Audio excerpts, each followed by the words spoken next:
If your child ever comes across a hidden Disney show, do not let them watch it. When my parents surprised our family with a trip to Disneyland, I was over the moon. I had watched so many videos about it online and knew all about it. So when we came across a secret that the park was hiding, I was excited.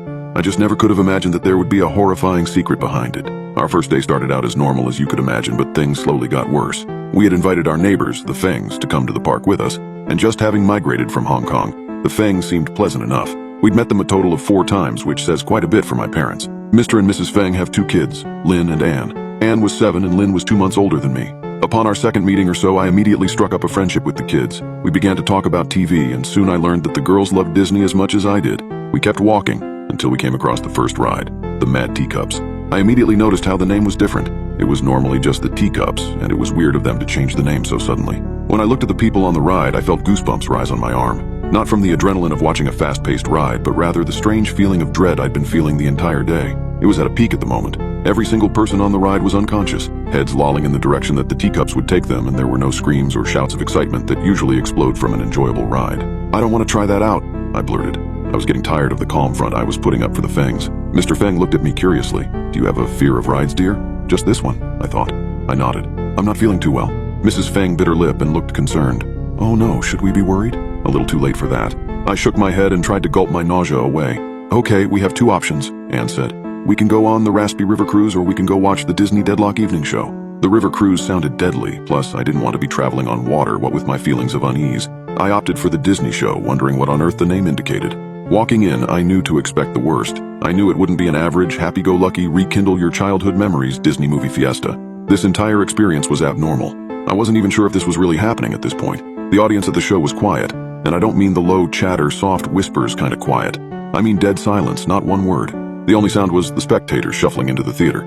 None of the Fung spoke either. They were silently looking around at other people, at the dark, empty stage. I did the same. I didn't feel like talking. Maybe I should just go to sleep. I snapped from my ephemeral slumber as something similar to classical music started to blare over the speakers. I don't know much about orchestras or old music, but it sounded like I was at the opera. The music was highly unfitting. It wasn't Disney in any sense. I knew every soundtrack in every movie, and I had never heard this before. It didn't sound Asian either. Shocked didn't even cut how I was feeling at this point, though. I was tired of being shocked. My thoughts were cut off when all my favorite Disney characters showed up on stage. Here were all the classical cartoon characters right in front of me, except they weren't. Mickey, Minnie, Donald, Goofy, and Daisy were wearing their clothes, but they had no color. Dressed in all black and white, they were miming their actions. The music got louder every second, but the story itself, however, was difficult to ignore. I can't remember everything, but it ran on the lines of Daisy wanting to stab Mickey, and Mickey was trying to avoid her. On the side of the stage, it appeared as though Donald and Goofy were stabbing Minnie, and their clothes quickly became stained red.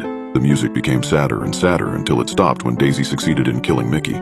The actor who was wearing the suit cut through it and stabbed him in the stomach multiple times. The first row of the audience was engulfed in blood. It was at this point that I started screaming. I screamed until all the air in my lungs would allow it, and my vision started to blur. The shock and horror was too much. Being away from my parents, being in an entirely new country with people I hadn't known for even a year, to having all my childhood dreams rattled in the span of a day, and watching people die right in front of me. It was too much.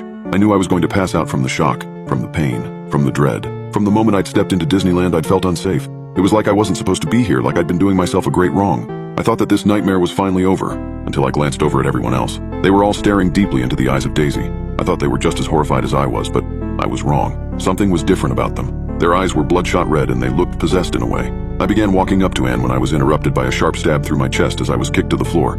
I turned my head to see Daisy standing there, holding the same knife she used to kill Mickey. "You're different from the others," she said, as she raised her knife and quickly pushed it into my chest.